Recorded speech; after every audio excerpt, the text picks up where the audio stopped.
Green field expressway में क्या ताज़ा है, आपकी जानकारी के लिए मैं इस समय कार्यालय में हूँ। हमारे बीच अधिकारी हैं जो आपको बताएंगे कि ग्रीन फील्ड एक्सप्रेसवे में कुल जो गांव सेलेक्ट हुए हैं जिन्हें धनराशि देनी है रजिस्ट्री के बाद। आइए बात करते हैं कौन कौन से गांव हैं, क्या दर निर्धारित है। जी पूरा नाम सर क्या लेते हैं? हाँ, उपेंद्र कुमार सिंह जी, वरिष्ठ सहायक पद पे मैं कार्यरत हूँ। जी, कार्यालय विशेष भूमध्यात्व अधिकारी बलिया।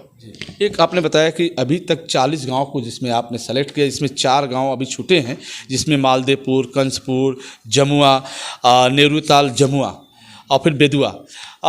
उसमें 36 गांव के दर निर्धारित हो चुके हैं। तो क्या हम जान सकते हैं, जनता जानना चाहती है, बलिया की जनता जानना चाहती है कि जो 36 गांव के दर जो निर्धारित हैं वो किन किन गाँव में क्या है, कैसे है? जैसे पाह तीखा है, सर्किल रेट के अनुसार 40 लाख रुपए हेक्टेयर, शाहपुर 40 लाख रुपए हेक्टेयर, सुल्तानपुर 50 लाख, टेढ़े डाढ़ 40 लाख रुपए हेक्टेयर, टीकापुर 40 लाख रुपए हेक्टेयर,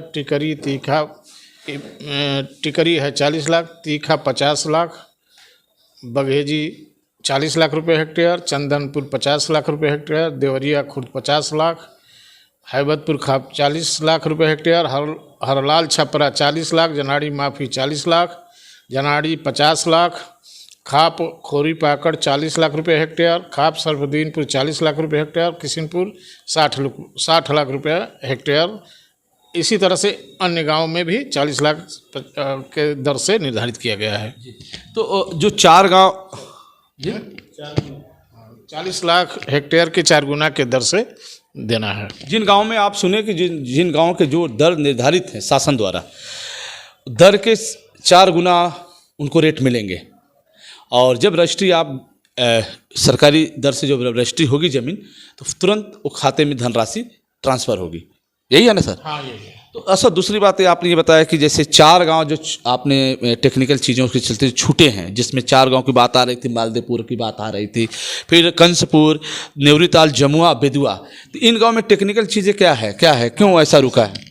ये नगर के सटे हुए गांव हैं। बेदुआ है, कंसपुर है, मालदेपुर है, नेवरीताल की जमुआ है। ये क्रय की जाने वाली भूमि नगर क्षेत्र की सीमा के समीप है, लेकिन डूब क्षेत्र में स्थित है, जिसका स्पष्ट अभिलेख प्राप्त न होने के कारण दर निर्धारण समिति द्वारा दर का निर्धारण नहीं किया जा सका, जिसके संबंध में अध्यक्ष महोदया द्वारा निर्देशित किया गया कि तहसीलदार सदर एवं सब रजिस्ट्रार बलिया को शेष नगर क्षेत्र के प्रभावित मौजों का स्थलीय जांच कर समिति के समक्ष अपनी आख्या प्रस्तुत करें। ये तो आपने कह दिया। जैसे जानकारी मिली कि जो 4 गांव जो छूटे हैं, जो बाद में उसका जो सिस्टम है वो फॉलो होगा। तो जैसे मालदेपुर की बात आ रही थी कि कितनी ज़मीन है मालदेपुर में जो अभी होने हैं? मालदेपुर में है 0.5474 हेक्टेयर, कंसपुर में है 1.9353 हेक्टेयर, बेदुआ में है 1.9084 हेक्टेयर जी, और नेवरुताल के जमुआ में है 0.4671 हेक्टेयर। इतनी ज़मीनें वहाँ पे ग्रीन फील्ड एक्सप्रेसवे को चाहिए। लेकिन अभी जो आप बताया कि कुछ टेक्निकल चीज़ें चलते नहीं हो पा रहा, दर का निर्धारण अभी नहीं होगा, लेकिन इसके बाद अब अगले बैठक में दर का निर्धारण कर। ये तो हम 40 गांव की बात कर रहे थे, लेकिन आपने बताया कि 98 गांव चयनित हैं जिन गांव से ग्रीन फील्ड एक्सप्रेसवे गुजरना है। तो जो शेष गांव है वो किस सिस्टम है? वो ईपीडा में हम लोग जांच करके 98 गांव को प्रस्ताव वापस किए थे, जिसमें कि 40 गांव का प्रस्ताव प्राप्त हुआ है और उसके अनुसार ये कार्रवाई चल रही है। शेष 58 गांव का प्रस्ताव वहाँ चूँकि तैयार हो रहा है और तैयार होकर के उसके बाद आएगा, हम लोग उसमें भी कार्रवाई करना शुरू कर देंगे। ऐसे भी कुछ चीज़ें हैं क्या कि जो ज़मीन में कई भाइयों के या बंटवारे में अभी क्लियर नहीं है, तो इसमें ऐसा भी कुछ मामले सामने आए हैं कि सब फ्रेश है अभी? वो सब तहसील से हिस्सा की जो हिस्सेदारी की बात आएगी, तहसीलदार जो है उसको और लेखपाल वो हिस्सेदारी का वो अपना तय करेंगे। अच्छा, तो अभी जैसे क्या कुछ जानकारी है क्या कि कब से रजिस्ट्री होना शुरू होगा?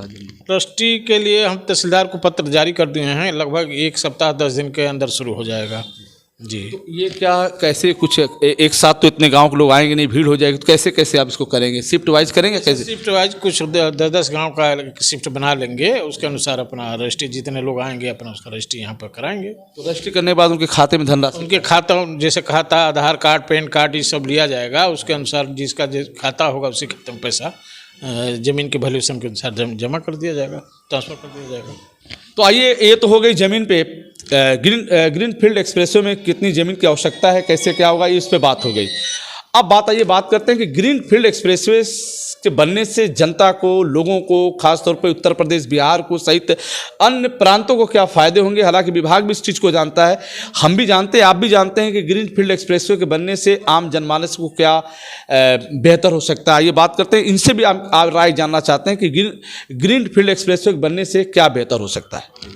ग्रीन फील्ड एक्सप्रेसवे के बनने से बलिया जनपद या अन्य जनपदों के लोग 4 से 5 घंटा में लखनऊ की यात्रा कर सकते हैं। औद्योगिक क्षेत्र भी बढ़ेगा, बलिया का विकास भी होगा, यहाँ अच्छा उद्योग लगेंगे। ऐसे इस तरह से बहुत विकास होगा। दिल्ली वगैरह भी हम 8 घंटा में पहुँच जाएंगे जी। इस तरह से ये हो गई विकास की बात। लेकिन सबसे मजे की बात है कि ग्रीन फील्ड एक्सप्रेसवे बनने से जिस समस्या को लेकर शासन, प्रशासन और लोग परेशान रहते हैं, उस समस्या का भी समाधान हमें लगता है कहीं ना कहीं ग्रीन फील्ड एक्सप्रेसवे खत्म करेगा। क्या है? कटान, बाढ़। इससे हमेशा देखा जाता है मानसून के वक्त, बरसात के समय बाढ़ से, कटान से पलायन शुरू होते हैं। उपजाऊ जो ज़मीनें हैं गंगा में समाहित होती हैं, फसलें बर्बाद होती हैं, लोग अपनी ज़मीनों को खो देते हैं।